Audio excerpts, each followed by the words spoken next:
Nadia Gros est gynécologue depuis plus de 20 ans. Installée à Jouer-les-Tours, elle a subi de plein fouet les conséquences de l'affaire des pilules de 3e et 4e génération. J'ai eu des appels de femmes très paniquées, voilà, des femmes qui voulaient à tout prix qu'on change leur contraception. Voilà, donc moi j'ai reçu ces femmes, je leur ai expliqué.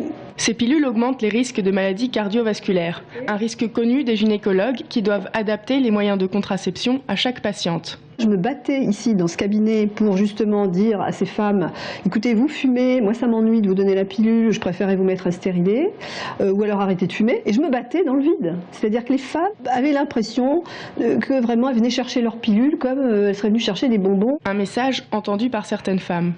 La pilule n'est pas neutre dans les dosages hormonaux, etc. Donc ça vous change forcément. On n'est plus naturellement dans son corps. La gynécologue appelle cependant à l'apaisement des esprits.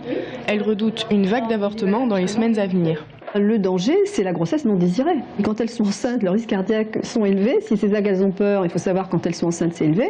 Et puis d'avoir un avortement, c'est vraiment pas ce qui doit arriver. Si à nouveau les patients doivent se retrouver avec des grossesses non désirées, se faire avorter, franchement, on a l'impression de régresser. Pour le moment, aucun pic d'avortement n'a été observé. Les femmes semblent avoir fait le bon choix de bombarder leurs médecins de questions pour mieux comprendre les risques et bénéfices de leur contraception.